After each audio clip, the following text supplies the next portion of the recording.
Jujur, gua agak males untuk ngebahas soal drama ya. Tapi apa yang terjadi pada belakangan ini antara Raja Kripto, Timothy Ronald versus Skyholic ini booming banget di Januari 2026 ini. Dan ini ngebuat gua ketrigger sama satu hal, yaitu kenapa sih orang Indonesia selalu tergiur dengan kaya instan?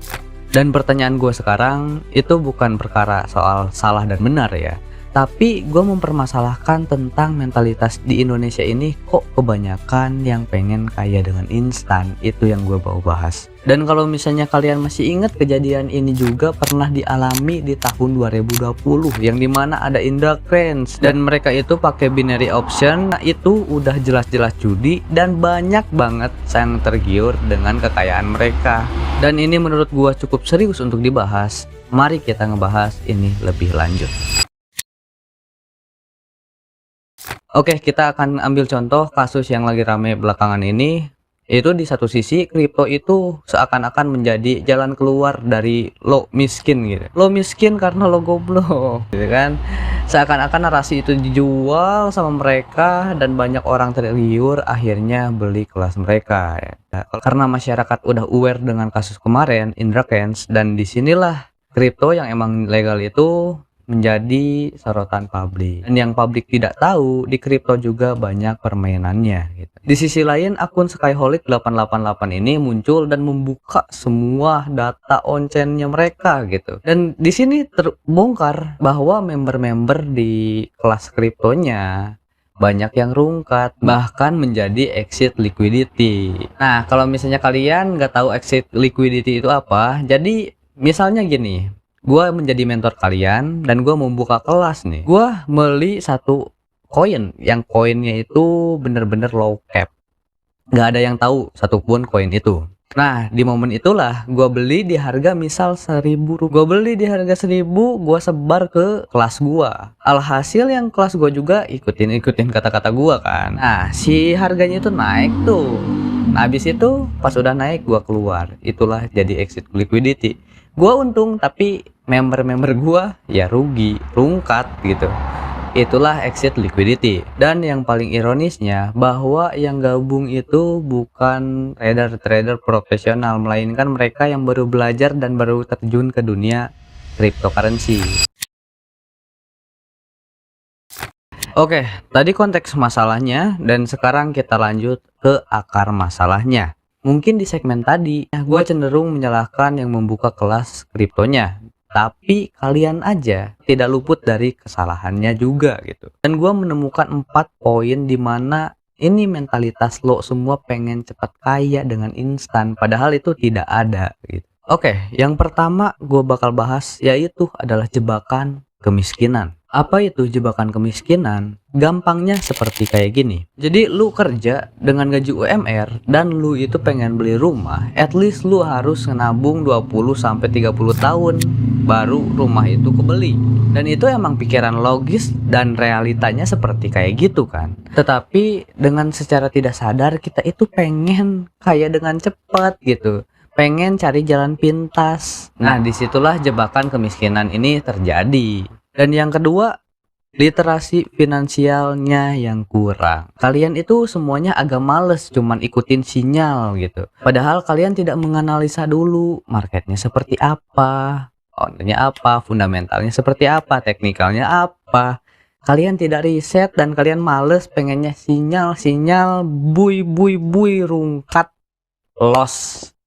Gitu. Di sini gue jujur, gue ikutin juga dia dari 2024. Tapi gue gak ikut kelas ya BTW. Gue ikutin dan gue analisa betul-betul. Alhamdulillah finansial gue rada lumayan untuk sekarang. Jadi pertanyaannya, kok kalian cuman ikut-ikutan doang, gak belajar?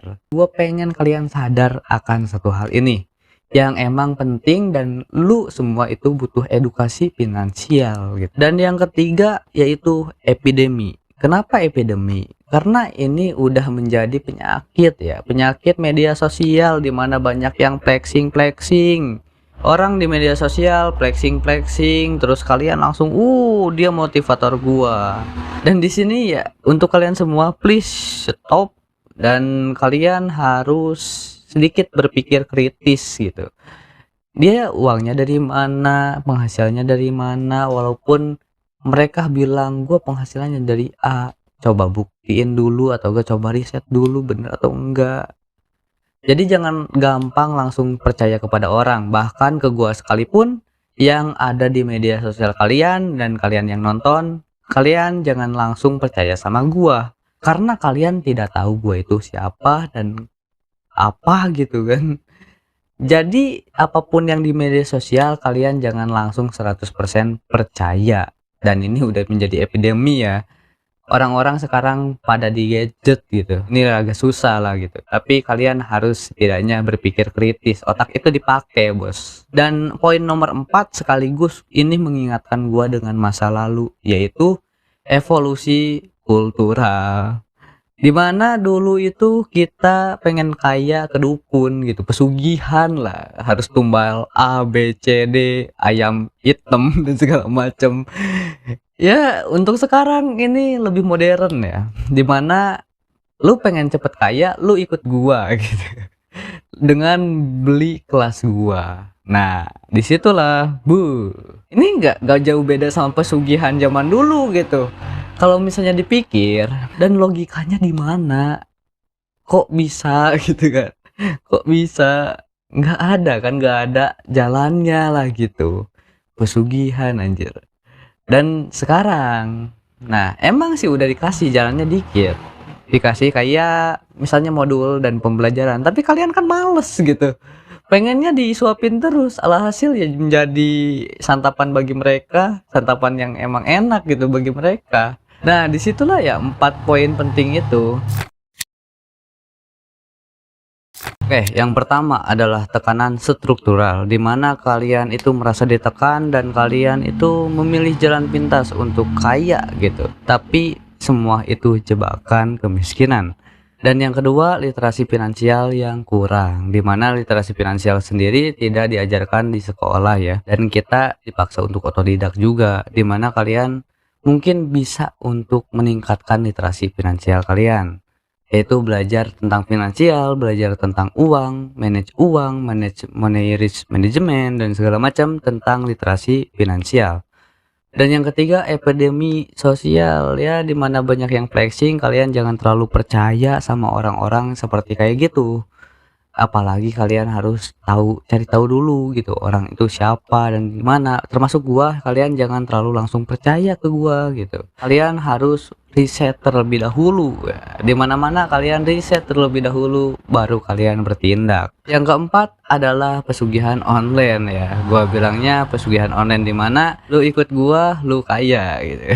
Video kali ini gua harap kalian itu mengerti dan bisa berpikir kritis terhadap ya kasus-kasus tentang kayak gini gitu. Kalian lebih aware, lebih waspada, dan kalian bisa lebih tetap belajar gitu. Dan untuk korban-korban yang rungkat, jangan jadikan ini sebagai trauma lah ya, tapi jadikan ini sebagai acuan atau pacuan kalian menjadi lebih semangat lagi ke depannya, semangat belajarnya, semangat mencari finansial yang lebih besar yang kalian harapkan. Tapi ingat, kalian harus berpikir kritis. Ya, mungkin segitu aja di gua pembahasan kali ini. Gua Rizky Agatsuma. See you next video.